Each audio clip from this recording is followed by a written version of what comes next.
திருச்சிற்றம்பலம்.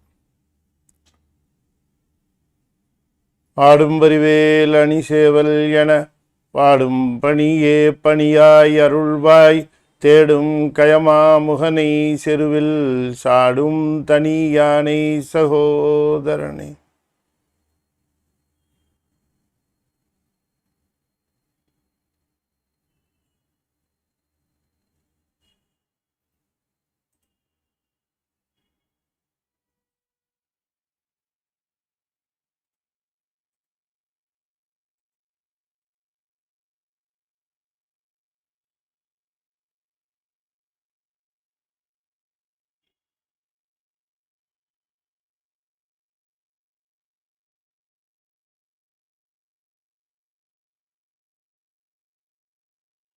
திருச்சிற்றம்பலம்.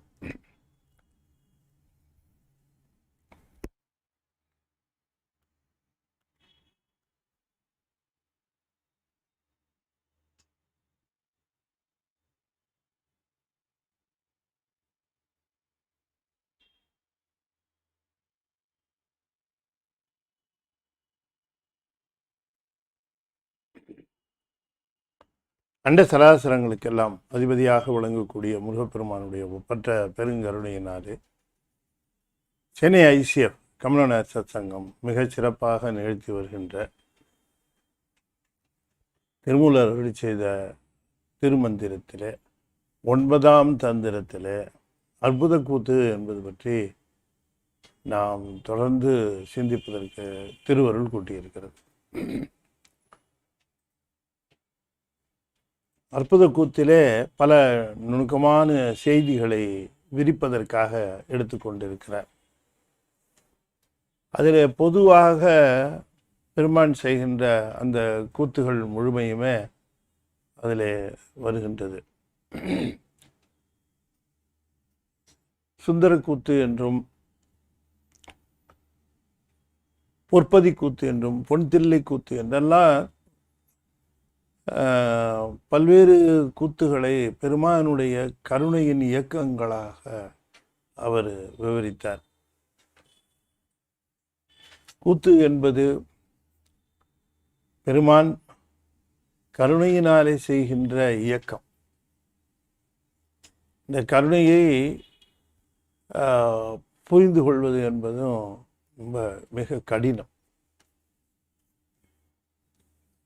தாயினுடைய கருணையை குழந்தை சற்று காலம் வரைக்கும் புரிந்து கொள்ளாது. அதற்காக தாய் கருணை காட்டாமல் இருக்கவும் மாட்டாள். எந்த தாயும் குழந்தை தனக்கு நன்றியுடையதாக இருக்க வேண்டும் என்று எதிர்பார்க்க மாட்டாள். தாயினுடைய உண்மையான இயல்பு தாய்மை. எதிர்பார்ப்புகள் என்பது இயல்பாக மனித குணத்திற்கு இருக்கக்கூடிய அந்த இயல்பு அது மனித குணத்திற்கே இருக்கக்கூடியது. ஒன்று செய்தால் தனக்கு ஏதாவது ஒன்று செய்ய வேண்டும் என்று எதிர்பார்ப்பது அதுக்கு எப்போவுமே அதனுடைய இயல்பு அப்படித்தான் இருக்கும். யாராவது ஒருவர் நமக்கு உதவி செய்தால் சிலர் என்ன நினைப்பாங்க, இவங்களுக்கு தக்க தருணத்தில் ஏதாவது நம்ம செய்யணும் அப்படின்னு உடனே அந்த நினைப்பும் வரும். யாராவது ஒருவர் நமக்கு உற்ற நேரத்தில் கை கொடுத்தால் அதை நினைந்து பார்த்து அவர்களுக்கு நாம் அதே போல் உற்ற நேரத்தில் கை கொடுக்கணும் அப்படின்னு நினைப்போம். அது இயல்பாக இருக்குது. ஆனால் ஒருவர் நமக்கு உற்ற நேரத்தில் கை கொடுத்தால் அதை திருப்ப அவருக்குத்தான் செலுத்த வேண்டும் என்கிற அவசியம் இல்லை. அதுபோல எண்ணற்றவர்களுக்கு, சம்பந்தமே இல்லாதவர்களுக்கு கூட அதே ஒரு சந்தர்ப்பத்தில் உதவி செய்யக்கூடிய வாய்ப்பு வருமானால் அவருக்கே செய்வது போல இவருக்கு செய்ய வேண்டும். அதுதான் அந்த மனித இயல்பு தேவ இயல்பாக மாறுவதற்குரிய நிலை. நமக்கு சொல்லப்போனால் நமக்கு உதவி செய்தவர்களுக்கு நாம் மீண்டும் உதவி செய்யக்கூடிய தருணம் இல்லாமல் போகும், வாய்ப்பே கூட வராமல் போகும். அந்த மாதிரியான ஒரு நிலைக்கு நாம் உதவி பெற்றவர்களுக்கு வர வேண்டிய அவசியமும் கூட இருக்காது. நமக்கு உதவி செய்திருப்பார்கள். ஆனால் அவர்களுக்கு நாம் உதவி செய்யணும்னு காத்துக்கிட்டே இருந்து அது மாதிரி அவசியமும் இல்லை. அது வரவே வராது சில சமயம். அப்போ என்ன செய்யறது? எப்படி திருப்பி அந்த அன்பை காட்டுவது என்று சொன்னால், இது போலவே பலருக்கும் பல சந்தர்ப்பங்களிலே பல்வேறு நிலைகளிலே ஒன்றை பெற்றதற்கு ஒரு மாங்குட்டைக்காக எத்தனை மாம்பழங்கள் தருகின்ற மாமரம் போல ஒரு உதவியை பெற்றுக்கொண்டதற்கு பல்வேறு உயிர்களுக்கு அந்த நன்மைகளை திருப்பி செய்யும். இதுதான் ஒரு தேவ இயல்பு என்று சொல்வார்கள். இது மனித இயல்பு அவர்களுக்கே திருப்பி செய்வது. ஆனால் அப்படி செய்த உதவியையே மறந்து போய் அவர்களுக்கு தீங்கு செய்கின்ற அந்த தன்மை உடையவர்களும் உண்டு. அவர்களுக்கு இயல்பாகவே அது மிருக குணம். அதைத்தான் நாம் இந்த நன்றி பாராட்டுதலிலே சிந்திக்க வேண்டும். ஈசன் எப்படிப்பட்ட உதவி செய்திருக்கிறான் நமக்கு உபகாரம். அந்த உபகாரத்தை நினைந்து பார்த்து திரும்பவும் ஈசனுக்கே அந்த உதவி செய்யணும்னு எதிர்பார்த்தா அந்த ஈசனுக்கு அதை செய்ய முடியுமா? அந்த ஈசனுக்கு திரும்பவும் நாம் இந்த மாதிரியான ஒரு உதவியை செய்யணும். அவர் நமக்கு உதவி செய்திருக்கிறார், அவருக்கு திரும்ப நாம் உதவி செய்யணும். இல்லை அவரை நாம் திரும்ப மகிழ்ச்சிப்படுத்துறதுக்கு அவருக்கு 108 தேங்காய் உடைக்கணும், 1008 வாழைப்பழம் வைக்கணும், இப்படி எண்ணுவது அவருக்கு போய் சேருமா? அப்போ அவர் செய்த ஒன்று, அவர் நமக்கு செய்த அந்த ஒரு நன்மைக்காக ஏன் எத்தனையோ உயிர்களுக்கு அந்த உதவியை நாம் செய்யக்கூடாது? இதுதான் அருளாளர்கள் காட்டுகிற அந்த நிலை. அடியார் திருக்கூட்டம் என்று சொல்லுவது முழுமையும் இந்த அடிப்படையிலே அமைந்தது தான். இதுதான் அடிப்படை உண்மையிலேயே. அப்போ ஒரு சிவபெருமானிடம் அன்பு பாராட்டுகிற ஒருவருக்கு நாம் என்ன செய்ய முடியும், ஏது செய்யலாம், எவ்வாறு அவர்களுடைய துன்பத்தை களைய வாய்ப்பு இருக்கா என்று பார்த்து செய்தல். இது பெருமான் வைத்திருக்கிற சூட்சமம். நிறைய பேர் தன்னுடைய பிறப்பை தவிர்ப்பதற்கும் தன்னுடைய துன்பங்களை போக்கிக் கொள்வதற்கும் பல்வேறு வகைகளையும் வழிகளையும் நினைந்து பார்க்கிறார்கள். ஆனால் அந்த வழிகளிலேயே மிகச்சிறந்ததாக இருப்பது இறைவன் உயிர்களுக்கு செய்கின்ற அந்த நன்மையை உணர்ந்து, அதனால தான் இறைவன் தனக்கு ஒரு நன்மை செய்த காரணத்தினாலே அருளாளர்கள் அந்த நன்மையை எண்ணற்ற உயிர்களுக்கு எடுத்து செல்லுகிறார்கள். அருளாளர்கள் தனக்கு ஒரு நன்மை கிடைச்சது, அத்தோட நிற்கல அவங்க. ஸ்ரீமத் பாமன் சுவாமிகளுக்கு முருகனே உபதேசம் செய்தார், நின்னல்ல அத்தோட. அதை பல்வேறு மக்களுக்கு பல்வேறு உபதேசங்களாக எடுத்து சென்று வழங்குகிறார். அதுதான் அருளாளர்கள். மணிவாசக பெருமான் திருப்பெருந்துறையில் பெற்றார். தான் பெற்ற அனுபவத்தை, ஈசனுடைய கருணையை அவர் நேரில் பார்த்தவர், நேரில் அனுபவித்தவர். இப்போ அவர் சொல்கிற வாக்கு எவ்வளோ உண்மையானதாக இருக்கும், எவ்வளோ நிதர்சனமாக இருக்கும். அது நம்ம என்னைக்கு சாமியை பார்க்குறது, என்னைக்கு அவருடைய கருணையை உணர்ந்து கொள்வது. ஆனால் அவருக்கு அந்த வாய்ப்பு கிடைச்சிது. அதை நாம் எல்லோரும் உணர்ந்து கொள்ள வேண்டும் பாருங்கள் என்று அதை சொல்லுகிறார். திருவாசகத்தை அவர் தான் பெற்ற அனுபவம், தான் இவ்வாறு பெற்றோம், தான் இவ்வாறு இறைவன் தந்தான் என்று சொன்னால் அதில் தன்முனைப்பு வந்துடும் எங்கேயாவது ஒரு இடத்துல. அதனால் தன்முனைப்பு விடக்கூடாது என்பதற்காகவே தான் பெற்ற அந்த அனுபவம், அந்த அனுபவத்தினுடைய இடையீடு, அதில் ஏற்பட்ட இடையூறுகள், அதில் இறைவனை பிரிந்தமை, இதையெல்லாம் சொல்லி அவர் வருந்துகிற அந்த நிலையில் தன்னுடைய அனுபவங்களை அவர் பகிர்ந்து கொள்ளுகிற அந்த முறை ஒரு புதிய உத்தி. அந்த உத்தியில் தான் அது அப்படி சொல்லணும். ஒருவர் தான் பெற்ற அனுபவத்தை, நான் இது மாதிரி சாமி வந்தார், நான் எனக்கு இது மாதிரிலாம் அருள் செய்தார், நான் எப்படிலாம் அனுபவித்தேன் என்றெல்லாம் அதனை ரொம்ப வெளிப்படையாகவும் அதனை பேசுவதற்கு அஞ்சுவார்கள். அதனால் கிட்டத்தட்ட 60 இடத்துக்கு மேலே தன்னை நாயின்னு சொல்லிக்கிறார். அது சொல்லிக்கொள்வதற்கு என்ன காரணம் என்னன்னு கேட்டால், இவ்வளோ உயர்ந்த அந்த ஒரு அனுபவத்தை பெற்றவர்களுக்கு ஒரு துளி கூட, ஒரு சிறு நிலையில் கூட அந்த அந்த தன்முனைப்பு வந்துவிடக்கூடாது. அது ரொம்ப ஆபத்தானது. ஆகையினாலே ஈசனுடைய கருணையை திருமூலர் பல்வேறு விதமாக சொல்றாரு. எத்தனை விதமாக எடுத்து சொல்ல முடியுமோ அத்தனை விதமாக எடுத்து சொல்லி இந்த உலக இயக்கங்களில் அவருடைய கருணையை நாம் பார்க்கணும். கருணை இல்லாமல் ஒன்றுமே இயங்காது என்று சொல்லி குறிப்பிடுகின்றார். இந்த திருக்கூத்து என்று சொல்லுகிற பொழுது ஒவ்வொரு இயக்கமும் ஒரு மூமெண்ட், ஒரு சின்ன அசைவு கூட அவர் இல்லாமல் அசையாது. அது அப்படியே நின்றுடும். அதை தள்ளி தள்ளி தள்ளி தள்ளி தான் அதை மணிவாசகர் சொல்றார், நான் நுந்துகன்றாயிருந்து என்று குறிப்பிடுகின்றார் தன்னை. அவரையே நுந்துகன்றுன்னா நம்ம கதி என்னன்னு யோசனை பண்ணி பாருங்க. பசுவானது நிற்க இயலாமல் இருக்கக்கூடிய தான் ஈன்ற கன்றுக்குட்டியை முட்டியே அது நிற்குமாறு செய்து அது தன்னுடைய கால்களில் நின்று அது நிலைபெறுமாறு செய்வதற்கு அத்தனை முயற்சிகளையும் பண்ணும். அதுபோல செய்கிறார் சுவாமி என்று குறிப்பிடுகின்றார். ஆகையினாலே தான் இது அத்தனையுமே பெருமானுடைய கருணையை புரிந்து கொள்வதற்கான முயற்சிகள். அருளாளர்கள் எல்லாம் திரும்ப திரும்ப பல்வேறு விதமாக சொல்லுவதற்கு காரணம் அதனை நாம் எப்படி புரிந்து கொள்ள முடியுமோ அப்படி புரிந்து கொள்ள வேண்டும் என்பதற்காகத்தான்.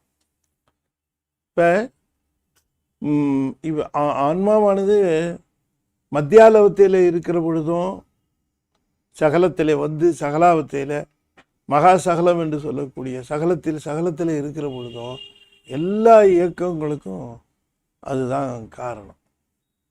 இந்த இயக்கங்கள் முழுக்க செய்து கொடுக்கும். கீழாலவத்தை போனதற்கு பிறகும் கூட அதனுடைய தத்துவங்கள் எல்லாவற்றையும் பாதுகாத்து நிற்பதும் அதுதான் இல்லையா? அங்கேயும் அதுதான் பாதுகாக்குது, திரும்ப இங்கேயும் பாதுகாக்குது. அப்படி அந்த இயக்கங்கள் முழுமையாக அது செய்து கொண்டு இருக்கிறது. நின்மலாபத்தையில எப்படி ஒரு நுட்பத்தை பேசுகிறார் சாமி. நின்மலாபத்தையில இந்த கூத்து எப்படி செய்யப்பெறுகிறது, அதனுடைய நுட்பம் என்ன அப்படிங்கிறத சொல்லுகிறார். ரொம்ப அற்புதமான ஒரு பாடல்ல அதை பற்றி பேசுகிறார். நின்மலாபத்தையும் பராபத்தையிலையும் திருக்கூத்து என்பது ஐந்தொழில் என்று சொல்லுகிற அந்த ஐந்தொழில் கூத்து என்பதில் இந்த அருளல் என்று சொல்லக்கூடிய ஒன்று, இந்த ஐந்தொழில், இது முழுக்கவே மத்தியாலவத்தையில் இருக்கக்கூடிய உயிர்கள் அது போவதும் வருவது. சுத்தாவத்தைக்கு போகிறதுக்கு முன்னாடியே அது கிளம்பிடும்னு வச்சுக்கோங்க. கிளம்புறது தான் அது, அந்த வாழ்க்கையே அது அவ்வளோதான், முடிஞ்சு போச்சு, அது வேஸ்ட் ஆகிடுச்சு. வேஸ்ட்டுன்னா சாமி அது திரும்ப திரும்ப அதனை பயிற்சி கொண்டு வரதுக்காக அதை கொடுக்குறாரு. அவரை பொறுத்த வரைக்கும் அது பிடிச்சிக்கல, அதை சரி திரும்பவும் அதை கொடுத்தாகணுன்ட்டு அவருக்கு தெரியும் எந்த பிறப்பில் போடுறது, திரும்ப எந்த பிறப்பில் வருது அப்படிங்கிறதுக்கு அது முயற்சி பண்ணும். அந்த பக்குவம் வரும்பொழுது அந்த பிறப்பை அது பிடிச்சிக்கிட்டு அது இந்த சகலாவத்தையும்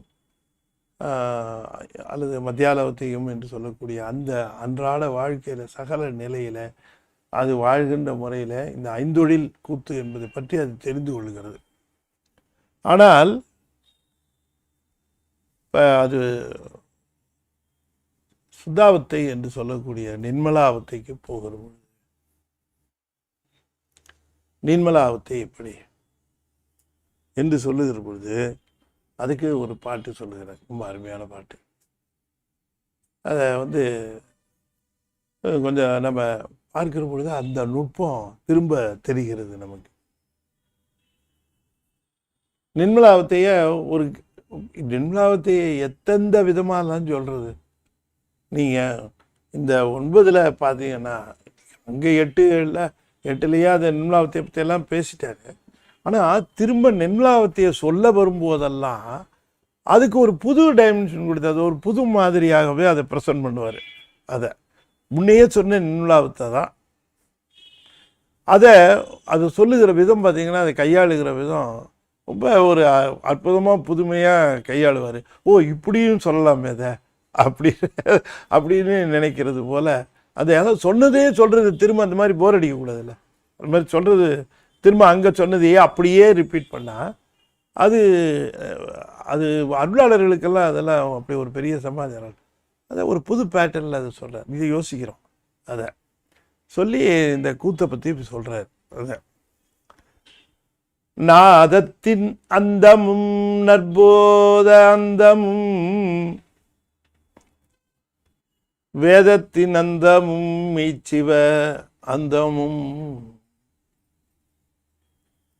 தாதற்ற நல்ல சதாசிவ அந்தமும் நாத பிரம்ம சிவநடம் ஆமே. நாதத்தின் அந்தமும்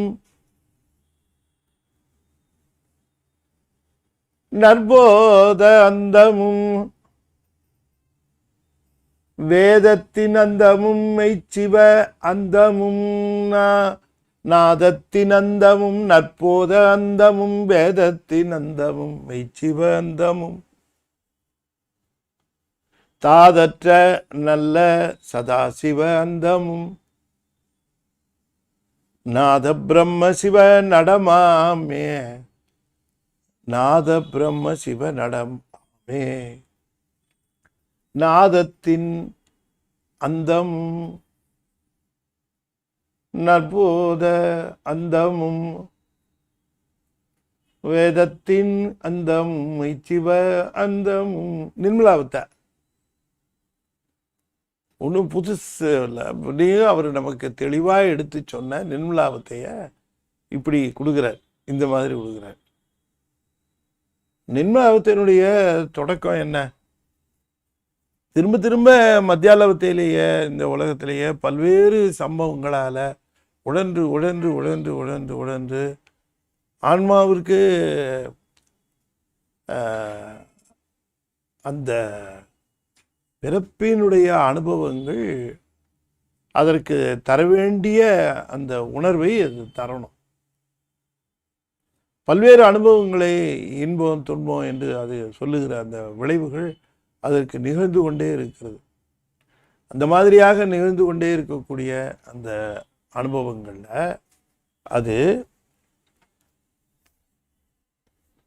இந்த மாதிரி பெற்றுக்கொண்டே இருக்கக்கூடிய இந்த அனுபவங்களில் உயிரானது ஒரு சின்ன விஷயத்த அதுக்கு தெளிவு வரணும், உணர்வு வரணும். அது என்னன்னு கேட்டால் நாதத்தின் அந்தம். அதாவது இந்த தத்துவங்கள் என்று சொல்லக்கூடிய இவையெல்லாம் இறைவனால் நமக்கு தரப்பெற்ற ஒரு கருவிகரணங்கள் அத்தனையும் அவையெல்லாம் சட தத்துவங்கள் தான். நம்முடைய கண்ணாக இருக்கட்டும், காதாக இருக்கட்டும், எல்லாம் இந்த சமாச்சாரங்கள் எல்லாமே ஒரு சட தத்துவங்கள். இந்த சட தத்துவங்கள் இவை சித்த அல்ல, இவை அறிவுடையன அல்ல. அறிவுடையதாக இருக்கிறது நாம. அப்போ நாம இந்த தத்துவங்கள் அல்ல என்று அந்த தத்துவங்கள் நாம் அல்லங்கிற ஒரு உணர்வு வருகிற பொழுது தெரிவதல்ல. தெரிவதுங்கிறது நமக்கு தெரியும், எல்லாருக்குமே தெரியும். ஒரு உணர்வு வரும். அந்த உணர்வுல நாதத்தின் அந்தமும் அப்படிங்கிற இதுதான் தத்துவ சுத்தி. தத்துவ சுத்தி என்பது நாதத்தின் அந்தம் என்பது தத்துவங்களை தனக்கு வேறாக தான் அந்த சட தத்துவங்களுக்கு வேறான சித்துப்பொருள் அப்படிங்கிற ஒரு உணர்வு. இப்போ சைக்கிளை ஓட்டுகிற பொழுது நமக்கு ஒரு நல்ல தெளிவு என்ன இருக்கும் அப்படின்னு கேட்டால், நல்ல தெளிவு சைக்கிள் நாம் செலுத்துகிற மாதிரி தான் அது போகும். சைக்கிள் தானா அது போகாது. ஒரு கல் வந்தால் அதுக்கு விலக தெரியாது. ஆனால் அதை நாம் விளக்கணும்னா அது விலகிடுது. ஒரு பள்ளம் வந்தால் அதுக்கு தெரியாது, அது பள்ளமாக இருந்தாலும் இறங்கும். ஆனால் நாம தான் அதை விட்டு விளக்குறோம். அப்போ இந்த சைக்கிளை உபயோகப்படுத்துகிற நமக்கு சைக்கிள் நமக்கு வேறானது என்றும் சடமானது என்றும் அதனை செலுத்துகின்ற நாம் சித்துப்பொருள் என்றும் நமக்கு தெளிவாக தெரிகிற போது அதை கொஞ்சம் உள்ள எடுத்துக்கொண்டு இந்த உடம்பும் அப்படித்தான். உடம்பும் கூட அப்படிதான். அதுக்கு மேடு பள்ளம் தெரியாது, நன்மை தீமை தெரியாது. அது சாப்பிட்றதுன்னா எதையும் கையில் எடுத்து சாப்பிட்றது. ஆனால் சித்து பொருளாக இருக்கிற நாம தான் இது உடம்புக்கு நல்லதல்ல, இது தேவையல்ல என்றெல்லாம் ஒதுக்கி எது வேண்டுமோ அதனை எடுத்துக்கொண்டு இவ்வாறு செய்கின்ற நாம் சித்து, இது சித்தல்ல என்று அதிலிருந்து உண்மையாக உணர்வு பூர்வமாக விலகுவது தான் முதல் நிலை. அதுதான் நாதத்தின் அந்தம். ரெண்டாவது, தான் சித்துப்பொருள் நினைச்ச உடனேயே இதுலேருந்து விடுபட்டு தான் சித்துப்பொருள் நினைச்ச உடனே ஒரு பெரிய டேஞ்சர் இருக்கு, ஒரு ஆபத்து. என்னன்னு கேட்டால், தன்னுடைய சித்தை உயர்வாக நினைத்து விடுது. அப்படி இல்லாமல் இது நம்முடையது சித்துங்கிறது தூல சித்து. சித்து தான், அறிவு தான், ஆனால் தூல சித்து. ஏன் தூல சித்து அப்படின்னா, அறிவித்தால் தான் அறியும், அதனால தூல சித்து. எனவே அறிவித்தால் அறிவதான சித்து நம்முடையது அறிவிக்காமல் அறியாது. அறிவு பொருள் தான் கருவிகள் கொடுத்துருக்கு. ஆனாலும் கூட நாம் அறிவித்தால் அறிவது. அப்ப அறிவிக்காமலேயே அறிவதும் தானே எல்லாவற்றையும் அறிவதுமாக இருக்கக்கூடிய ஒரு சூக்கும சித்து இருக்கு. நம்ம தூல சித்து, அது சூக்கும சித்து. அந்த சூக்கும சித்து எது என்று உணர்தல், இதுதான். இந்த சூக்கும சித்து சிவம் என்று உணர்தல் தான் நல் போத அந்தமும். தன்னுடைய அந்த போதம் இருக்கிறதே அதனை கடத்தல். அப்போ முதல்ல அந்தம் என்று சொல்லுவது தத்துவங்களை கடத்தல். அடுத்தது தன்னுடைய அறிவு என்று சொல்லக்கூடிய அந்த பசுபோதத்தை கடத்தல். நாதத்தின் அந்தம் என்றாலும் கூட அது பாசஞானம். இன்னும் சொல்ல போனால் பாசஞானத்தினுடைய எஞ்சிய நிலையாக இருப்பது வேதத்தின் அந்தமும் மெய்ச்சிவ அந்தமும்.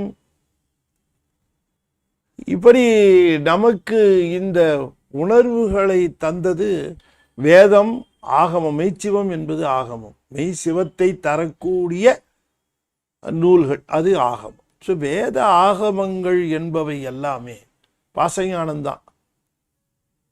எனவே வேத ஆகமங்கள் என்று சொல்லக்கூடிய அவை தருவன எல்லாம் பாசஞானம் என்று உணர்ந்து, அவற்றால் பெறுவது அபரஞானம் என்று உணர்ந்து, பரஞானத்தால் மட்டுமே நாம் பெற வேண்டும் என்று சொல்லி ஞானத்தை விழைவது. இந்த ஞானத்தை பதிஞானம் என்று சொல்லக்கூடிய அந்த ஞானத்தை விழைவது, அந்த ஞானத்தை விழைந்த பிறகு அந்த ஞானத்தினாலே ஆனந்தத்தை பெறுவது. இந்த ஆனந்தத்தை பெறுகின்ற அந்த நிலை, இதுதான் நிர்மலாவத்தை என்று சொல்லப்படுது. நிர்மலாவத்தைங்கிறது நாதத்தின் அந்தம், நற்போத அந்தம், வேதத்தின் அந்தமும் மெய்ச்சிவாந்தமும், இதுதான். இவ்வாறு இந்த உண்மைகளை உணர்ந்து ஆன்மா தன்னுடைய அந்த சித்தை ஞான நிலையிலே, ஞான பதிஞானமாக இருக்கக்கூடிய மெய்ஞானத்திலே விழைந்து அது பெறுகின்ற அந்த ஆனந்த நிலை என்று சொல்லக்கூடிய நிர்மலாவத்தை இருக்கிறதே, இந்த நிர்மலா அவத்தை என்று சொல்லக்கூடிய ஒரு நிலையிலே தாதற்ற நல்ல சதாசிவ அந்தமும் நாத பிரம சிவனடமாமே. அதில் சொல்ல வருகிற அது செய்தி, முக்கியமான செய்தி. இந்த மத்தியாலவத்தை கீழாலவத்தையில் இருக்கிற பொழுது 5 அவத்தைகள் படுவதும், இந்த இயக்கங்கள் நல்வினைத்தை உணை ஈட்டுவதும், அதனுடைய பயனை அடைவதும், இத்தனை விஷயங்களும் நடந்து கொண்டு இருக்கிற பொழுது அவங்க அந்த ஸ்ரீகண்ட ருத்ரமூர்த்தி என்பவருடைய கட்டிலே இருப்பார்கள். ஆனால் நிர்மலாவத்தை வந்த பிறகு அவர்களுடைய கட்டு மாறுகிறது, கட்டளை இடம் மாறுகிறது. அதை சொல்லுகிறார் நுட்பமாக. எப்போ அவங்க நிர்மலாவத்தைக்கு வருகிறார்களோ அப்பொழுதே அவர்கள் வருவது யாரிடம்னு சொல்லுகிறார். தாதற்ற நல்ல சதாசிவ அந்தமும் நாத பிரம்ம சிவநடமாமே. நாத பிரம்மம் சிவநடம் என்று குறிப்பிடுகிறார். நாத பிரம்மம் என்று சொல்லுவது நாதத்தையே பிரம்மம் என்பார்கள். சத்த பிரம்மவாதிகள்னு பேர் அவங்களுக்கு. ஆனால் அது சட தத்துவம். நாதங்கிறது சட தத்துவமாக இருக்கக்கூடிய நாதத்தை அவர்கள் நாத பிரம்மம், நாம் அதை நாத பிரம்மம்னு சொல்றதில்லை. அந்த நாத பிரம்மத்தை அதிர்ட்டித்து நிற்கிறவர், அங்கே நிற்கிறவர் யாருன்னா அவர் தான் ஆதிசிவன். எனவே ஆதிசிவனுடைய கட்டுக்குள் வந்து விடுபவர்கள் தான் நிர்மலாவத்தையில் இருக்கிற சீவன் முத்தர்கள் என்று குறிப்பிடுகிறார். அப்ப இந்த ஸ்ரீகண்ட ருத்ரமூர்த்தியினுடைய அந்த நிலையிலே இருக்கிற பொழுது அவர்களுக்கெல்லாம் உரிய நிலையில படைத்தல் காத்தல் என்று சொல்லக்கூடிய அந்த ஐந்தொடிலும் இயக்குகிற பொழுது ஸ்ரீகண்ட ருத்ரமூர்த்தியினுடைய கட்டிலே இருக்கக்கூடிய அந்த இயக்கத்திலே இருக்கக்கூடியவர்கள் அப்பொழுது பெருமான் ஆடுகிற கூத்து ஐந்தொடில் கூத்து என்று சொல்லுவார். ஆனால் இங்கே நிர்மலாவத்தைக்கு வந்த பிறகு நிர்மலாவத்தையில் இருக்கக்கூடிய யார் ஒருவர் தத்துவ சுத்தியோடு ஆன்ம சுத்தியும் ஆன்ம லாபமும் பெறுவதற்கு ஆயத்தமாகிறார்களோ அவர்களுக்கு நிகழ்வது நாத பிரம்ம சிவநடமாமே. இந்த ஆதிசிவன் எங்கே இருக்கிறார் என்று கேட்டால் சுத்தமாயில இருக்கக்கூடிய சதாசிவருக்கு மேலே இருக்கிறவர் என்று குறிப்பிடுகிறார். அதையே அப்படி குறிப்பிடுகிறார் என்று நாம் பார்க்கணும். தாதற்ற தாது என்பது மூலம், மூலமற்ற என்ற தனக்கு ஒரு மூலம் இல்லாத எந்த சதாசிவ மூர்த்தமாக அருவுருவ மூர்த்தமாக இருக்கக்கூடிய சதாசிவரையும் தாண்டி அவரையும் தாண்டி இருக்கக்கூடிய நிலை ஆதிசிவன். நம்ம பார்க்கிற பொழுது பரசிவத்திலிருந்து ஆதிசிவன், ஆதிசிவனிலிருந்து தான் நமக்கு தத்துவங்கள் எல்லாம் சிவம், சக்தி, சாதாக்கியம், ஈஸ்வரம், சுத்த வித்தை என்று சொல்லக்கூடிய அந்த ஐந்தும் வருது. அதனால் இந்த ஐந்தும் சுத்தமாய தத்துவங்கள். அதில் அந்த அருளல் தொழில் செய்கிறவர் சதாசிவர். அவருக்கும் மேலே இருக்கிறவர் இவர் ஆதிசிவர்.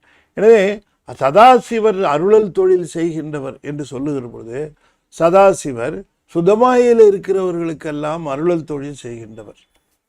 அது மட்டுமல்லாமல் அவர்தான் அதிர்ட்டித்து நின்று அருளல் என்று சொல்லக்கூடிய ஒன்றை பல்வேறு நிலைகளிலே செய்யப்பெறும். பல்வேறு நிலைகளில் அருளல் என்பதும் நிகழ்ந்து கொண்டே தான் இருக்கு. நமக்கு இப்போ இருக்கிறோமே, நமக்கு அருளலே கிடையாதா என்று நினைக்கலாம். இல்லை, உண்டு. அந்த அருளல் என்று சொல்லக்கூடியதை ஸ்ரீகண்ட ருத்ரமூர்த்தி படைத்தல், காத்தல், மறைத்தல், ஒடுக்குதல் என்று சொல்லக்கூடிய நான்கையும் செய்கிற பொழுது சதாசிவரால் அதிர்ட்டிக்கப்பட்ட வித்யேஸ்வரர் அவர்தான் நமக்கு, அல்லது ஸ்ரீகண்டர் அவர்தான் நமக்கு அருள் செய்கிறார். ஸ்ரீகண்டர் ருத்ரர் வேற, ஸ்ரீகண்டர் வேற, அருளல் தொழில் செய்து கொண்டு இருக்கிறார்கள். ஆனால் நிர்மலாவத்தையில் வந்த பிறகு சதாசிவருக்கும் மேலாக இருக்கக்கூடிய ஆதிசிவன் தான் அது அவர்களை எல்லாம் அந்த சிவன் முத்தர்களுக்கெல்லாம் அதை நம்ம திருவார்த்தை என்று சொல்லக்கூடிய மணிவாசகருடைய திருவாசகத்தில் நீங்கள் பார்த்தீங்கன்னு சொன்னால் ஆதி பிரம்மம் என்று அதனை மணிவாசக பெருமான் குறிப்பிடும். மணிவாசகர் சொல்லாதது என்ன, மணிவாசகருங்கிறது சிவன் தானே இல்லையா?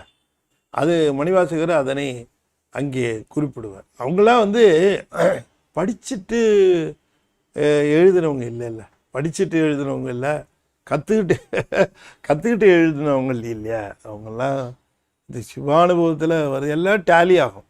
சிவானுபவத்தில் இருக்கிற அத்தனை விஷயங்களும் பார்த்தீங்கன்னா, நீங்கள் ஞானசம்பந்தர் எடுத்துக்கிறீங்களா, அப்பர் சுவாமி எடுக்கிறீங்களா, தாய்மானவர் எடுக்கிறீங்களா, நம்பியாரூர் எடுக்கிறீங்களா, பட்டினத்தார் எடுக்கிறீங்க, எல்லாம் பார்த்தீங்கன்னா டேலி ஆகும். எல்லாம் சிவன் முத்தர்கள்.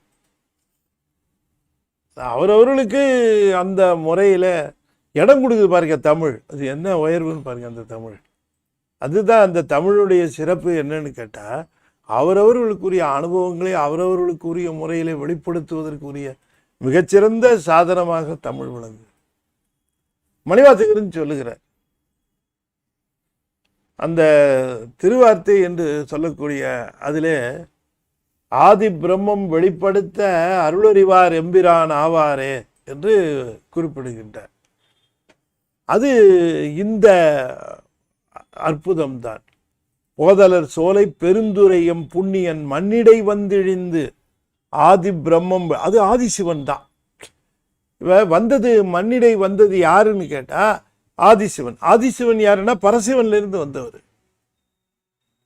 எனவே ஆதிசிவன் என்று சொல்லக்கூடிய நம்முடைய திருமூலர் மிக அற்புதமாக சொல்லி தருகின்ற அந்த நாத பிரம்ம சிவனடமாமே என்று சொல்லுகிற ஆதிசிவனுடைய திருக்கூத்து தான் நிர்மலாவத்தையில் இருக்கிறவர்களுக்கு இயக்கமாக திகழ்கிறது.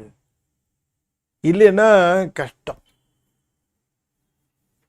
இங்க வந்ததுக்கு அப்புறம் ஒவ்வொரு இடத்துலையும் ஒவ்வொரு விதமாகவே அவர் அழைத்து செல்லுகிறார். தாய் குழந்தைக்கு பால் ஊட்டுகிற பொழுது, குழந்தைக்கு அமுது கொடுக்கிற பொழுது அவர் உணவு தருகின்றவளாக இருக்கிறார். அந்த குழந்தைக்கு கற்றுக் கொடுக்கிற பொழுது ஆசானாக இருக்கிறார். அந்த குழந்தையை பாதுகாக்கிற பொழுது காவலாளியாக இருக்கிறாள். எல்லாமே அவளுடைய அந்த குழந்தைக்காக அவள் எடுத்துக்கொள்கிற பல்வேறு நிலைகள். அதுபோல ஐந்தொழில் செய்கின்ற திருக்கூத்து குழந்தைகள் இந்த உயிர்கள் மத்தியாலவத்தையிலையும் கீழாலவத்தையிலையும் இருக்கிற பொழுது செய்கின்ற அதே தாய் அவள் நிர்மலாவத்தையில் வருகிறவர்களுக்கு ஆதி பிரம்மம் ஆதிசிவனே வருகிறார். எனவே ஆதிசிவன் வந்தால் தான் சரியா இருக்கும். ஏன்னா அங்கே அவர்களை சரி இந்த சுத்தாவத்தை என்று சொல்லக்கூடிய நிர்மலாவத்தையில் அவர்களை உரிமைப்படுத்தி இந்த மண்ணுலகிலே இருக்கிற வரைக்கும் அந்த நிர்மலாவத்தையில் சீவன் முத்தர்கள் அவர்கள் விடுபடாமல் நிகழாது பார்த்து காத்து அவர்களை திரும்ப சுத்தாவத்தை பராவத்தைக்கு அழைத்து செல்லுது. நிர்மலாவத்தையும் பராவத்தையும் ரெண்டுமே கவனத்தோடு கையாளப்பட வேண்டிய இடம் என்பது அவ்வளோ தூரம் வந்துட்டாங்க. அந்த உயிர்களை மேலே அழைத்து செல்லுகிற அந்த நிலையை செய்கின்றார். சரி, நாதத்தின் அந்தமும் நற்போத அந்தமும். அந்தம்னா கடந்து நிற்றல்னு அர்த்தம். அந்தம் என்பது இந்த இடத்துல கடத்தல், கடந்து நிற்கிற கடத்தல் நிலை.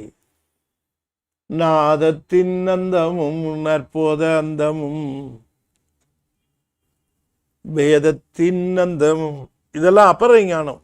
சிவ அந்தமும் இவற்றை உணர்வது படித்தல்ல. அதுதான் இந்த இடத்துல அது போறார். நாதத்தோட அந்தமும் நற்போத அந்தமும் வேத சிவாகமங்களை படித்ததினாலே வந்ததல்ல, படித்ததினாலே வராதுன்ட்டார். அது உணர்வு. அதனாலதான் அதுக்கு பரஞானம்னு பேர். உணர்வு பூர்வமாக உணர்தல். உணர்வு பூர்வமாக உணர்ந்தால்தான் நமக்கு இதெல்லாம் கைடு தான், கைட்லைன்ஸ். அது சொல்லும், அது நமக்கு அதை காட்டும், அது சொல்லும். அப்படி காட்டுகிற பொழுது அது எந்த அளவிற்கு நமக்கு அது துணை செய்கிறது, அது சாதனமாக இருக்கிறது என்பதை நாம் உணரணும். ஒவ்வொரு நிலையிலையும் அது அந்த சாதனம் என்கிற நிலையில் அதை உணராமல் போனோம்னா நாம் அங்கே கட்டுப்பட்டுருவோம். அங்கேயும் பைண்டிங் வந்துடும். பைண்டிங் வரக்கூடாது. பைண்டிங் ஏதாவது ஒன்றை கண்மூடித்தனமாக அதை அது சிறப்பு அதுதான் அப்படின்னு சொல்லிட்டு அங்கேயே நின்னோம்னா அது பெரிய ஆபத்து. எதாக இருந்தாலும் இந்த உலகத்தில் விட்டுட்டு போக வேண்டியது தானே. என்ன ஈட்டினாலும் எதை ஈட்டினாலும் அது இங்கே விட்டுட்டு போகிறது தான். அது கன்வெர்ட் ஆகிடும். அந்த நம்முடைய பசுபோதம் என்று சொல்லக்கூடிய போதத்திலே இருக்கக்கூடிய தெளிவு இருக்கு பாருங்க, அதுதான் கவுண்ட் ஆகும். அதை நாம் அடிப்படையாக அதை உணர வேண்டும். ரொம்ப நுட்பம். அதான் சொல்லிட்டாரு, வேதமும் மெய்சிவம் அந்தம்ட்டார். சிவாகமங்களும் வேதங்களும் சாதனம் தான். திரும்பவும் எழுத்து ஒலி அப்படிங்கிற அந்த முறையில் மட்டும்தான். ஆனால் அது சிறந்த துணை. அது ஒரு காலகட்டம் வரைக்கும். பிறகு அதை உணர்வு பூர்வமாக அனுபவபூர்வமாக அந்த சிவத்தை உணர்வதற்கு we must have a thirst. நம்ம அந்த தாகம் ரொம்ப முக்கியம். அந்த தாகம் என்பது தாகத்திற்கு தண்ணீர் கொடுத்தால்தான் அந்த தாகம் அடங்கும். அதுபோல் பர அனுபவம் பெற்றால்தான் அது அடங்கும். அது வரைக்கும் அது அடங்காது. அது வந்து ஒருவர் வந்து எனக்கு கணக்கு பாடம் சொல்லி கொடுங்கன்னு ஒருத்தர் வந்து உட்கார்றார், கணக்கு சொல்லித்தாருங்கன்னு ஒருத்தர் வந்து உட்கார்றார். இப்போ அவருக்கு வந்து கணக்கு சொல்லித்தரணும்னு கேட்குறாருங்கிறதுக்காக அவருக்கு எது வரைக்கும் கணக்கு தெரியும், எந்த அளவுக்கு தெரியும் என்றெல்லாம் தெரிந்து நான் கணக்கு அந்த பாடத்தை எடுக்கணும். அவர் எவ்வளோ தூரம் படிச்சிருக்கார், எவ்வளோ தூரம் தெரியும். நான் படிக்க அவருக்கு பெருக்கல் பெருக்கலை பற்றி கணக்கு சொல்லிட்டு இருந்தேன். 43 × 12 எவ்வாறு பெருக்குவது என்று இப்பொழுது நம்ம பார்ப்போம் அப்படின்ட்டு. ஒரு பழம் 12 ரூபாய், 43 பழங்கள் வாங்கினால் என்ன விலை அப்படின்ட்டு 8 போட்டு 43ஆல் பெருக்கிட்டு வந்தோம். அவர் இப்போ அதை தாண்டியவராக இருந்தால் அவருக்கு அதை கேட்க பொறுமையே இருக்காது. இப்போ அது உண்மை இல்லை, அது உண்மைதான், அது உண்மை இல்லைன்றது இல்லை அவர் கூற்று. 43 × 12ங்கிற கணக்கு உண்மை, அந்த பெருக்கல் என்பது உண்மை, எல்லாமே உண்மை. ஆனால் அந்த உண்மையை கேட்குற அளவுக்கு அவருக்கு பொறுமை இருக்கணும் இல்லை. அவர் எங்கே இருக்கிறாருன்னு தெரியாமல் பெருக்கல் வாய்ப்பாடு எடுத்துக்கிட்டு, வகுத்தல் எடுத்துக்கிட்டு, இல்லை அதுக்கும் அவர் மேலே இருக்கிறார், அப்போ அந்த கணக்கை எடுத்துக்கிட்டு இருந்தோம். அப்போது அவருக்கு அதில் அவருடைய நிலை என்ன என்று உணர்ந்து அந்த நிலைக்கு தக்கவாறு அது இருந்தால் தானே. புரியுதா உங்களுக்கு? தாகம் பதியான தாகத்தில் இருக்கிறவருக்கு போய் பசுஞானத்தையும் பாசஞானத்திலேயே இருக்கிறதையும் எடுத்து சொல்லிக்கிட்டு இருக்கிற பொழுது அவர்களுக்கு நிரம்பாது, அதில் அங்கே போய் உட்காராது. அதில் அது உண்மையில்லைன்னு அர்த்தம் இல்லை, உண்மை தான். அது வேணுங்கிறவங்களுக்கு அது உண்மை. அந்த மாதிரி பார்க்கிற பொழுது திருக்கூத்து வந்து ஐந்தொழில் செய்கின்ற கூத்தை இவர்களுக்கு செய்ய மாட்டார். இவர்களுக்கு செய்கிறது ஆதிசிவன், ஸ்டாண்டர்டே வேற. அது சொன்னால் டக்குன்னு புரிந்து கொள்வார்கள். அனுபவம் இப்படி கொடுத்தா டக்குன்னு அனுபவம் வந்துடும் இல்லையா? நடராஜர் பார்த்த உடனே அனுபவம் வந்துருச்சு அவருக்கு. சுந்தரருக்கு ரொம்ப ஃபேமஸான பாட்டு, பார்த்த உடனே வந்துருச்சு. அப்படி நினைக்கும் போதே வந்துடும், கேட்கும் போதே. தென்னா என்ன முன் தீசேர் மெழுகுப்பாயினாரு. அது வந்துடும், அந்த உணர்வு நிலையில தானே அது வரும். அப்ப இந்த திருக்கூத்து நாத பிரம்ம சிவனடமாமன அங்க செய்ய வேண்டிய, அவர்களுக்கு செய்ய வேண்டிய திருநடம் ஆதிசிவன். அவர்களுக்கு தகுந்த மாதிரி அந்த திருநடம், அவர்களுக்கு தகுந்த மாதிரி அவர்களை மேலே ஏற்றுவதற்கு. அதாவது இன்னும் சொல்ல போனால் அந்த தத்துவ சுத்தியிலிருந்து ஆன்ம சுத்தி அழைச்சிட்டு போகிறதும் அவர் தான். ஆன்ம சுத்தியிலிருந்து ஆன்ம லாபத்துக்கு அழைச்சிட்டு போகிறதும் அவர் தான், ஆதிசிவன் தான். அழைச்சிட்டு போய் தான் திரும்ப தன்ட்டை எடுத்துகிட்டு போவார் அங்கே. அப்போ கேண்டிடேட்ஸ் புதுசாக இருக்க மாட்டாங்க, ஏற்கனவே அங்கே பார்த்தவங்க தான் அவருக்கு. என்ன நுணுக்கமாக சொல்கிறாரு. இது வரைக்கும் நம்ம அது யார் அதனுடைய பொறுப்பாளி, பொறுப்பு, அவங்க எந்த பொறுப்பில் வருகிறார்கள் அப்படிங்கிறத இங்கே தான் சொல்கிறாரு.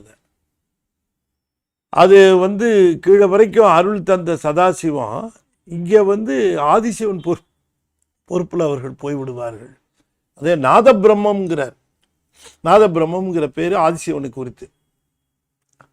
நாத பிரம்மம் அப்படிங்கிறது ஆதிசிவன், இனிமே பரசிவன் தான். அப்போ ஆதிசிவன் இவர்களை அங்கே சுத்தாவத்தையிலேயும் அவர்களை பக்குவப்படுத்தி பரசிவமாக அழைத்து செல்வார். அதனால பரசிவத்திற்கு உரியவர்கள் இவர்கள் என்ற காரணத்தினால்தான் ஆதிசிவம் வந்து அவர்களுக்கு அந்த நிலையை, அவர்களை காத்தல் முதலான நிலைகளை எல்லாவற்றையும் ஆதிசிவம் செய்கிறது. அந்த உண்மையை இந்த பாடலில் சொல்லுகிறார். தொடர்ந்து இதில் இன்னும் கொஞ்சம் இந்த முந்தின ஸ்டேஜை ஃபோக்கஸ் பண்ணுறார் ரொம்ப அழகாக. அப்போ திரும்ப நமக்கு ஒரு மலைப்பு வருது. என்ன மலைப்புன்னு கேட்டால், இந்த தத்துவ சுத்தி, ஆன்ம சுத்தி, ஆன்மலாபம். நான் ரொம்ப சுருக்கமாக சொல்கிறேன். நிர்மலாபத்தையை நம்ம முன்னையே நிறையா பார்த்துட்டோம். அதனால் முன்ன பார்த்ததை கேட்கலைன்னாலோ படிக்கலைன்னாலோ இப்போ நான் பேசுகிறதெல்லாம் புதிராக இருக்கும். That I can't help.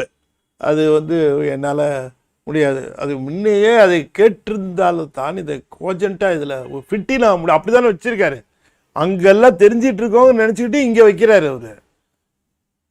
இதில் அதை அதில் அப்படியே பொறுத்துறாரு நம்மளை. இங்கே அது நமக்கு அந்த கண்டினியூட்டி தெரிஞ்சால் தான் இங்கே பொருந்த முடியும்.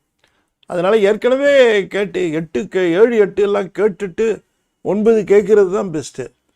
அது 7 8 கேட்குறதுன்னா 7 8 கொஞ்சம் ஆழமாக கொஞ்சம் அந்த 8 அதுவும் ரொம்ப கவனமாக கேட்டதுக்கு பிறகு 8 ரொம்ப கவனமாக 8 ரொம்ப முக்கியம். 8 கேட்டதுக்கு பிறகு 9 இப்படி கேட்டால் தான் இது புரியும். இப்போ இந்த நிர்மலாவத்தையில் இருக்கக்கூடிய ஒரு பகுதி, அது ஒரு முக்கியமான பகுதி என்னன்னு கேட்டால், இப்போ இவர் என்ன சொல்கிறாரு, நீங்கள் சொல்கிறீங்க அதாவது இதுக்கு வந்துடணும்னு சொல்கிறீங்க, மத்தியாலவத்தையிலேருந்து நிர்மலாவத்தைக்கு சுத்தாவத்தைக்கு வரணுங்கிறீங்க. எப்படி வர்றது அப்படிங்கிறத நமக்கு இந்த மத்தியாலத்துலேருந்து வரதை காட்டுறதுக்கு தான் நமக்கு தவம் வச்சிருக்கிறாங்க. அந்த தவத்தை பற்றி பேசுகிறார். அது ஒரு காரணத்துக்காக. சிவமாதி ஐவர் திண்டாட்டமும் தீர தவமார் பசுபாசம் ஆங்கே தனித்து சிவமாதி ஐவர் திண்டாட்டமும் தீர தவமார் பசு பாசமங்கே தனித்து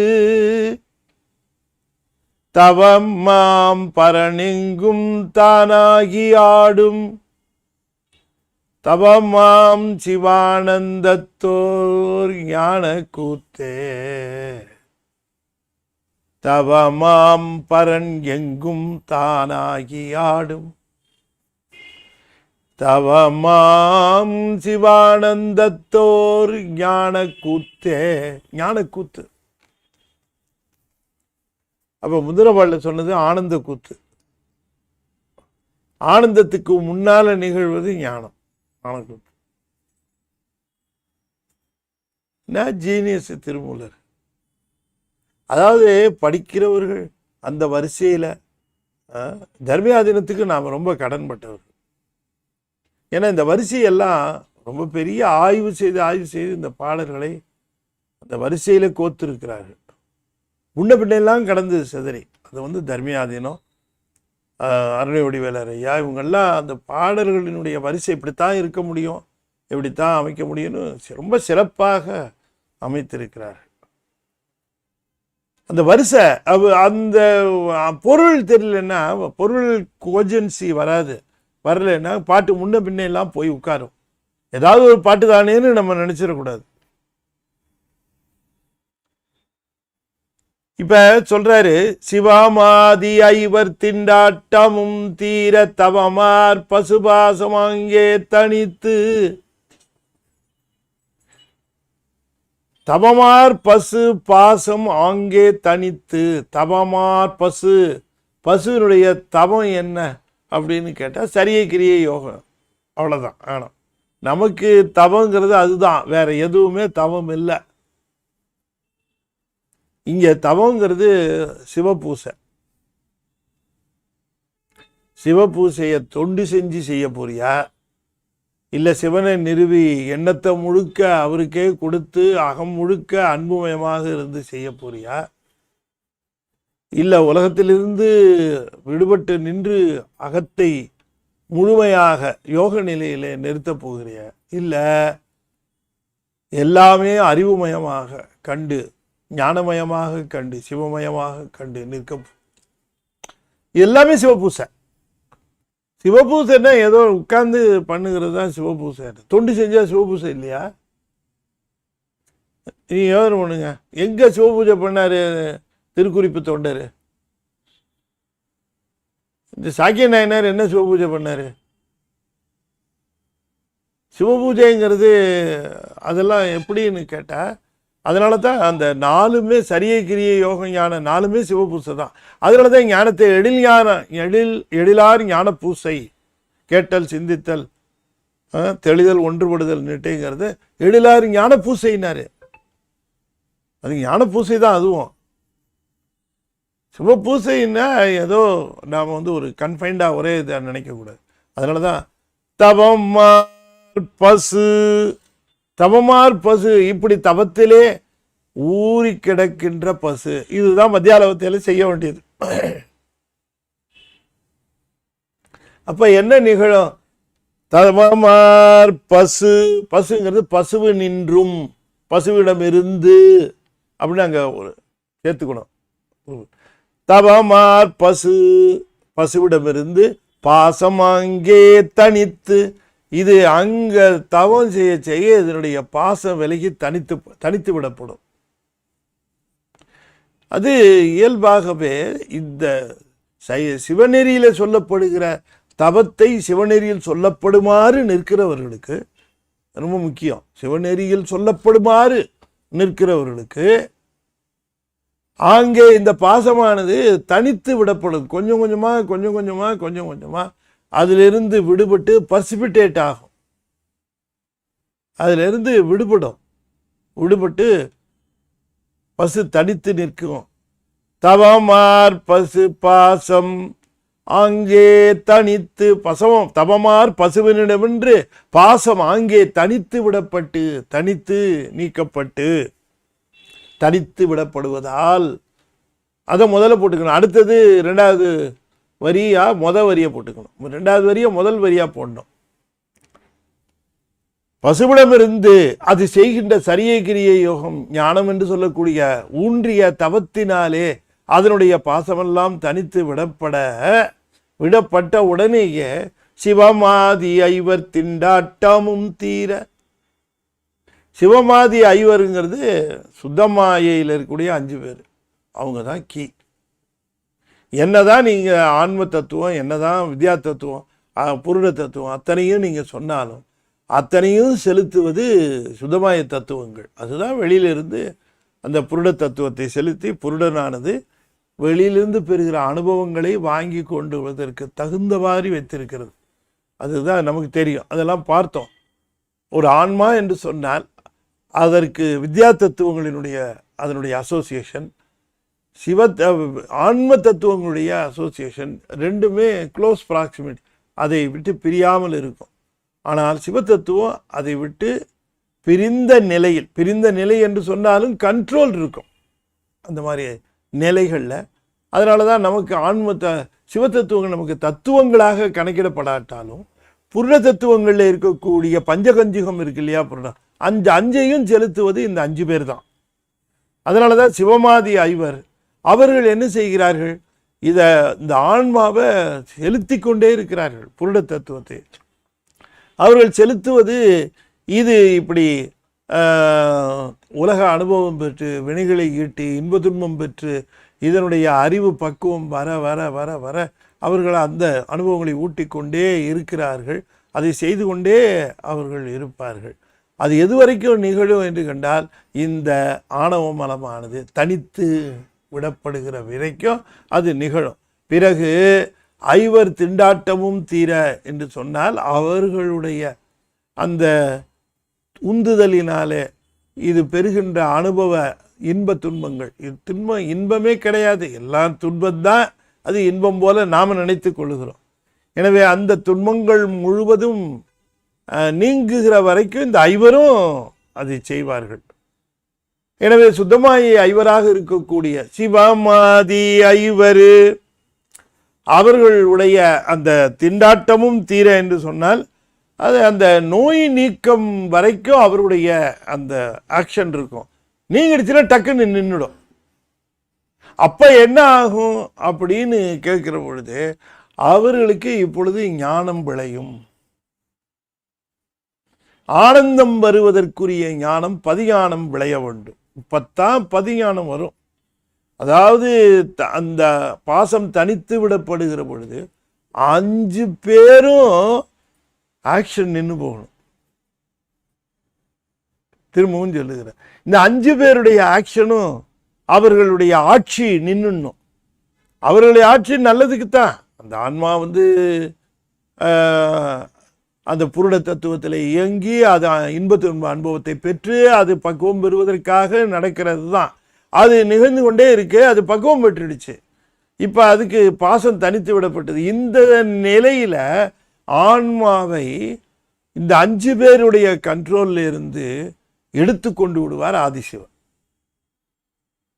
ஆதிசிவன் அங்கே எடுத்துக்கொண்டு தவமாம், தவத்தினுடைய வடிவமாக இருக்கக்கூடிய சிவபெருமான், தவமாம் பரன் என்றால் தவத்தினுடைய வடிவமாக இருக்கக்கூடிய சிவபெருமான், எங்கும் தானாகி விடும். எங்கும் தானாகி விடும் என்கிறது வியாபக நிலையாக அதை அந்த ஆன்மா உணர ஆரம்பித்து விடும். அப்படி அந்த ஒரு உணர்வு நிலைக்கு அது வரும்.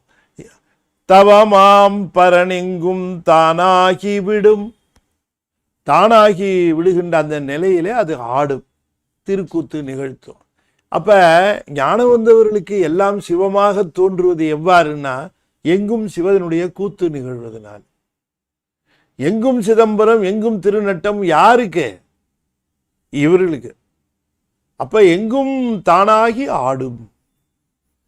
அந்த தவத்தினுடைய எந்த தவமாம் பரணி ஏன் சொன்னார்னா, இவ்வளவு நிகழ்ந்து எதனால்னா அவங்க செஞ்ச தவம், சரியகிரிய யோகம் ஞானம் வரைக்கும் வந்தாங்க இல்லையா, அந்த தவம், அந்த தவத்தினுடைய வடிவமாக இருக்கக்கூடிய பரன் இப்பொழுது எங்கும் தானாகி ஆடும். ஆன்மா எங்கு பார்த்தாலும் சிவத்தையே காணும். அதுவே ஞானம். சிவத்தை தவிர வேறு எதையும் பார்க்க கூடாது, பார்க்க முடியாது, பார்க்காது. அப்படி ஒரு நிலையாக இந்த திருக்கூத்து எங்கு பார்த்தாலும் அந்த திருக்கூத்து நிகழும். எங்கு பார்த்தாலும் திருக்கூத்து நிகழ்வதாக காண்பதுதான், அந்த திருக்கூத்தை காண்பதுதான் நின்மல துரியம். அதுதான் ஞானக்கூத்து. எனவே நின்மல துரியத்திலே ஞானக்கூத்தும் நின்மல துரியாதீதத்திலே ஆனந்த கூத்தும் நிகழ்த்துவார். நின்மல துரியாதீதத்திலே ஆனந்த கூத்தை நிகழ்த்துவதை முந்தின பாட்டை சொல்லிட்டு இந்த பாட்டில் நின்மல துரியத்தில் ஞானக்கூத்தை நிகழ்த்துவார். எனவே ஞானக்கூத்து நிகழ்த்துவதும் அவர் தான், ஆனந்த கூத்தை நிகழ்த்துவதும் அவர் தான். உண்மை விளக்கத்தில் ஞானக்கூத்துக்கு ஒரு தனிப்பாட்டு, ஆனந்த கூத்துக்கு ஒரு தனிப்பாட்டு இருக்கு. அப்படியே எடுத்து போட்டிருக்கார். மணவாசகம் கிடந்தார். தவமாம் பரனாய பரன் தவமாம் பரனெங்கும் தானாகி ஆடும். சிவமாதி, சிவமாதின்னு சொன்ன சிவம், சக்தி, சதாசிவம், மகேஸ்வரன், சுத்த வித்தை அல்லது வித்யேஸ்வரர், இந்த 5. சிவமாதி ஐவர் திண்டாட்டமும் தீர, அந்த நோய் நீக்கமும் நீங்க நிகழ, நோய் நீக்கமும் நிகழ. தவமாத் பசு பாசமாங்கே தனித்து தவமாம் பரன் எங்கும் தானாகி ஆடும்.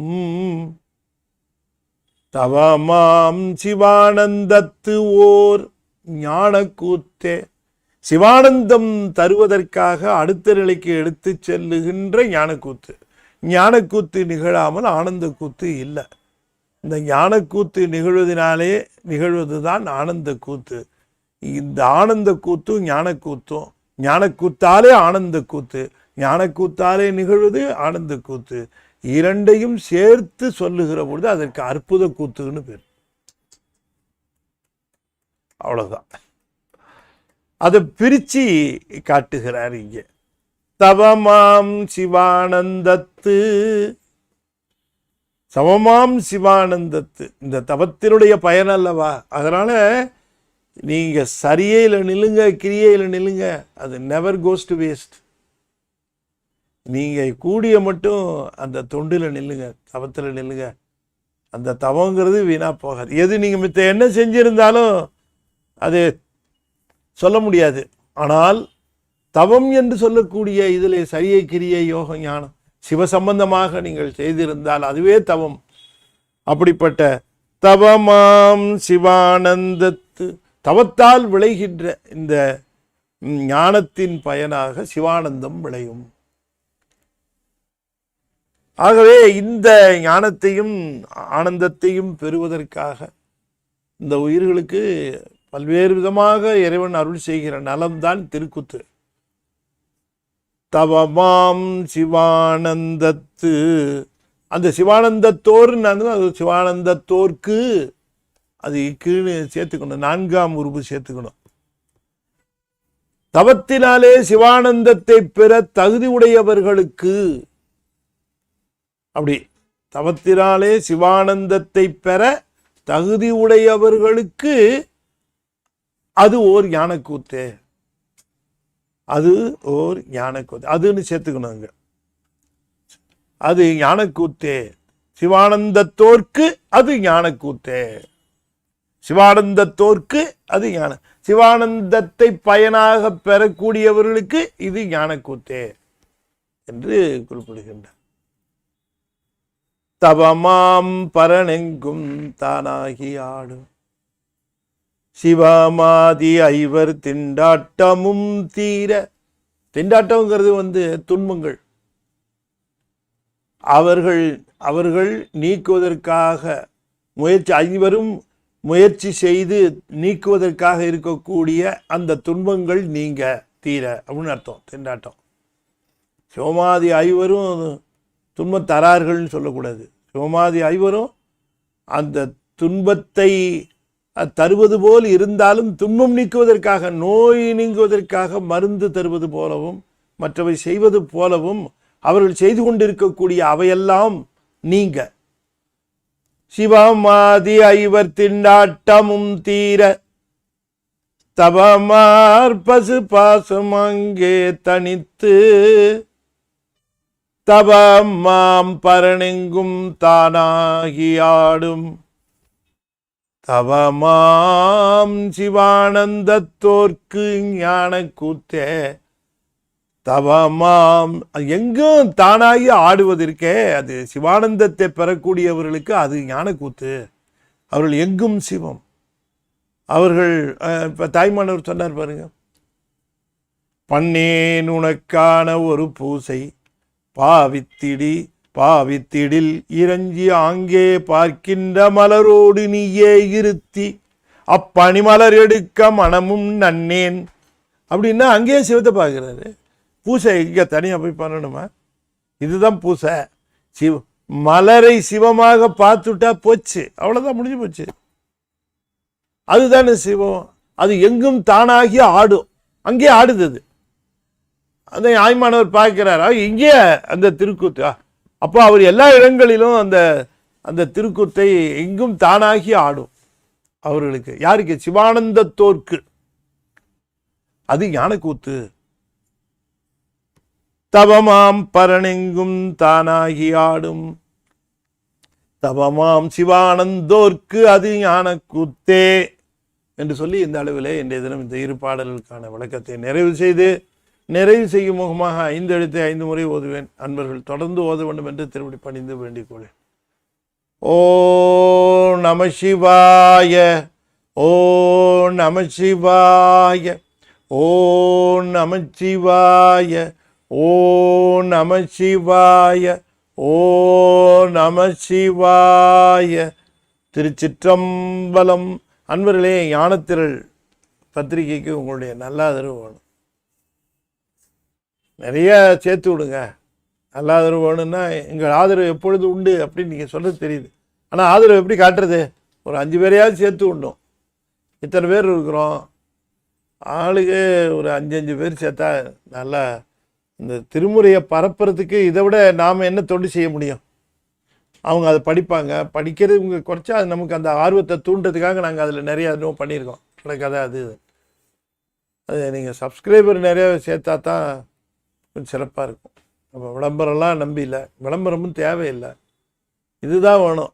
எல்லாரும் படிக்கணும், திருமுறையை படிக்கணும், சரியில் நிற்கணும், கிரியையில் நிற்கணும், யோகத்தில் நிற்கணும், ஞானத்துக்கு வரணும்.